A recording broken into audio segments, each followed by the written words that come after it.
सभी साथियों को जया एकादशी व्रत की बहुत बहुत शुभकामनाएं। जया एकादशी माघ मास के शुक्ल पक्ष की एकादशी को मनाई जाती है। यह व्रत भगवान श्री विष्णु को समर्पित होता है और इसे बहुत पुण्यदायक व मोक्षदायी माना गया है। शास्त्रों के अनुसार इस एकादशी का व्रत भूत प्रेत बाधा, भय और पापों से मुक्ति दिलाने वाला माना गया है। जया एकादशी का व्रत करने से हजारों अश्वमेध यज्ञों के बराबर पुण्य प्राप्त होता है। प्रिय साथियों, कथा को अंत तक अवश्य सुने। यह कथा है एक ऐसी गांव की जहां जीवन की डोर प्रकृति के हाथों में थी और आस्था की जड़ें माटी से भी गहरी थी। ये कथा है उस समय की जब रिश्तों की पवित्रता और प्रेम की शक्ति किसी भी दुख से बड़ी मानी जाती थी। यह कथा है उस माँ की जिसके हृदय का हर स्पंदन अपने बिगड़ैल बेटे के लिए धड़कता था। भले ही वह बेटा उसे केवल तिरस्कार, संगीत और अपमान ही क्यों न देता रहा हो। सूर्योदय के पहले ही अभी पूर्व में लाली भी ठीक से फूटती नहीं थी कि गांव की सबसे पुरानी कुटिया से एक धुंधली सी परछाई निकल आती।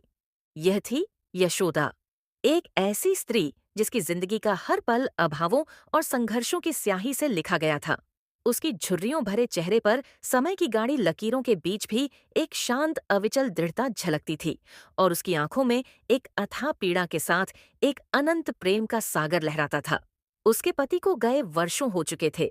उसे और उसके छोटे से गोपाल को बेसहारा छोड़कर तब से लेकर आज तक यशोदा ने हर चुनौती का सामना किया था, केवल अपने इकलौते बेटे गोपाल के लिए। गोपाल यह नाम कभी उसके होठों पर एक मधुर गीत बनकर आता था, कभी उसकी आंखों में आशा का दीप जलाता था। जब गोपाल छोटा था तो वो कितना प्यारा था। छोटे छोटे हाथों से माँ की साड़ी का पल्लू पकड़कर घूमता, उसकी हर बात मानता और अपनी तोतली जुबान से माँ माँ पुकारते ही यशोदा का सारा दिन का दुख काफूर हो जाता। यशोदा ने अपने खून पसीने से उसे पाला था। दूसरों के खेतों में मजदूरी करके, कुछ घर में ही छोटे मोटे काम करके, पेट काट कर भी अपे गोपाल को कभी भूखा नहीं रहने दिया। वह सपने देखते थे कि उसका गोपाल बड़ा होकर गांव का नाम रोशन करेगा, उसका सहारा बनेगा, उसके बुढ़ापे की लाठी संगीत बनेगा।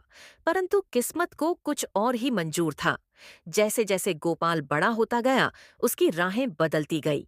गांव के कुछ आवारा और बेकाबू लड़कों की संगति ने उसे अपनी गिरफ्त में ले लिया। पहले तो यशोदा को लगा बच्चा है, थोड़ी देर में समझ जाएगा, पर यह थोड़ी देर कभी आई ही नहीं। गोपाल धीरे धीरे जुआ खेलने लगा, शराब पीने लगा और फिर छोटी मोटी चोरियों में भी उसका नाम आने लगा। यशोदा ने उसे रोकने की बहुत कोशिश की, हाथ जोड़े, पांव पकड़े, रोई, गिड़गिड़ाई, पर उसकी एक ना चली। गोपाल की आंखों में माँ के प्रति वह बचपन वाला स्नेह कहीं खो गया था। उसकी जगह आ गई थी एक कठोरता, एक उपेक्षा और कभी कभी तो भयानक क्रोध। माँ, ओ बुरी, तू मुझे बताएगी कि मुझे क्या करना है? गोपाल गुस्से में गरजता जब यशोदा उसे देर रात घर लौटने या गलत संगति से बचने की सलाह देती। सारा दिन अपने काम में लगी रहती है, कभी 4 पैसे तो कमा कर नहीं लाई और अब चली है मुझे उपदेश देने। संगीत, जा अपना काम कर, क्या कर लिया तूने आज तक? यह सुनकर यशोदा का कलेजा मुंह को आ जाता। उसका अपना बेटा जिसकी एक आहट पर वो दौड़ी चली आती थी, आज उस पर हंस रहा था। भरी आंखों से वो देखती रह जाती। जब गोपाल उसके सामने ही उसकी आंखों में आंखें डालकर गांव के साहूकार से चुराए गए पैसों से शराब पीता और अपने दोस्तों पर लुटाता। गांव के लोग ताने कसते यशोदा का बेटा तो कुलक्षणी निकला, अपनी माँ का नाम डूबा रहा है। पर यशोदा वो सुनती और खामोशी से अपने आंचल में अपने आंसुओं को समेट लेती। वह तो बस इतना जानती थी कि वह उसका बेटा है और एक माँ का प्रेम कभी मर नहीं सकता। एक बार तो गोपाल ने हद ही कर दी। यशोदा ने अपने पुराने गहने, जो उसके पति के निशानी थे, एक मिट्टी की हांडी में छिपाकर रखे थे ताकि कभी कोई विपत्ति आए तो काम आ सके। गोपाल को इसकी भनक लगी। एक रात जब यशोदा सो रही थी, उसने चुपचाप हांडी खोली और गहने लेकर रफू चक्कर हो गया। सुबह जब यशोदा को पता चला तो वो छाती पीट पीट कर रोने लगी। मेरा गोपाल, हे भगवान, यह मैंने क्या देखा? मेरा ही बेटा मेरी आखिरी निशानी भी ले गया। जब वो लौटा तो यशोदा ने उसे पकड़ा, उसके सामने गिर गिराई। बेटा, वे मेरे सुहाग की निशानी थी, वापस कर दे, नहीं तो मुझे जीते जी मरना पड़ेगा। अरे बुरी क्या रोना गाना लगा रखा है। किस सुहाग की निशानी? अब मैं कमा कर लाऊंगा। काम धाम तो मुझसे होता नहीं। पैसे चाहिए तो मैं कहाँ से लाऊं? मैंने बेच दिए तेरे वो पुराने कब्भार। अब खुश, और हाँ, अगली बार ऐसा कुछ छिपाने की सोचना भी मत, वरना हाथ पैर तोड़ दूंगा। कहकर वो हंसने लगा, एक भयानक पापी हंसी। यशोदा की आत्मा तक कांप गई। यह उसका गोपाल नहीं था, यह तो कोई राक्षसी प्रवृत्ति वाला जीव था। पर फिर भी उसके मन में आया कि यह उसकी ही तो संतान है। उसकी आंखों से बहते आंसुओं में भी उसके लिए क्षमा और मुक्ति की प्रार्थना छिपी थी। वो मानती थी कि यह उसके पिछले जन्मों का कर्म है, जो उसके बेटे के रूप में सामने आ रहा है। वो ईश्वर से बस इतनी ही याचना करती कि किसी तरह उसका बेटा सुधर जाए, सही रास्ते पर आ जाए। उसकी हर सांस उसके बेटे के उद्धार के लिए थी। उसकी हर पीड़ा उसकी माँ की ममता की ही तो अग्नि परीक्षा थी। गोपाल का पतन जारी रहा।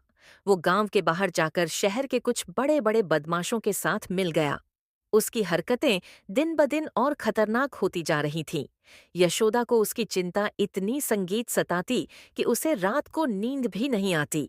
वह बस ठाकुर जी की मूर्ति संगीत के सामने बैठी रहती, माला जपती रहती और अपने बेटे के लिए आंसू बहाती रहती। उसका हृदय विदूर्ण हो चुका था, पर उसके प्रेम का सागर कभी सूखता नहीं था।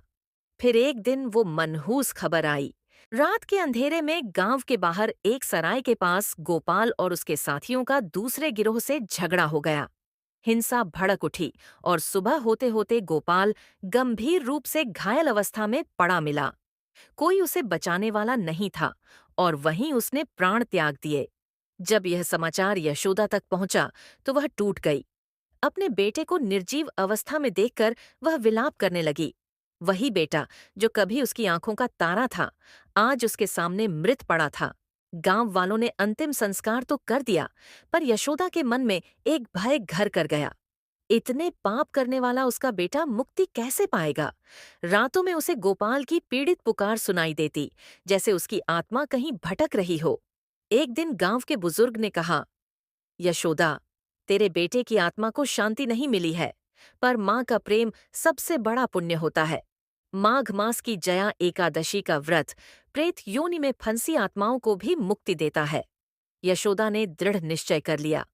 भीषण ठंड के बावजूद उसने निर्जल व्रत रखा, भगवान विष्णु का निरंतर स्मरण किया और अपने बेटे की मुक्ति के लिए प्रार्थना करती रही। न उसके पास फूल थे न फल। उसने अपने आंसुओं और प्रेम को ही नैवेद्य बना दिया। रात के अंतिम प्रहर में अर्धचेतन अवस्था में उसे स्वप्न आया। उसने देखा कि गोपाल भयानक जंजीरों में जकड़ा, प्रेत रूप में पीड़ा से कराह रहा है। तभी दिव्य प्रकाश फैला और भगवान श्री विष्णु प्रकट हुए। उन्होंने कहा, तेरी माँ का तप और जया एकादशी के व्रत की शक्ति ने तेरे सभी पाप नष्ट कर दिए हैं। क्षण भर में जंजीरें टूट गईं। गोपाल का प्रेत रूप विलीन हो गया और वह दिव्य आत्मा बन गया। उसने अपनी माँ को प्रणाम कर कहा, माँ, आपके प्रेम ने मुझे मुक्ति दिलाई, मुझे क्षमा कर दीजिए। प्रकाश में विलीन होते हुए उसने कहा, जय हो माँ, जय हो जया एकादशी। यशोदा की आंखें खुलीं। उसके आंसू अब दुख के नहीं थे, बल्कि शांति, संतोष और मोक्ष के थे। यही है जया एकादशी की महिमा, जहाँ माँ का प्रेम और भगवान विष्णु की कृपा मिलकर सबसे बड़े पापों का भी नाश कर देती है।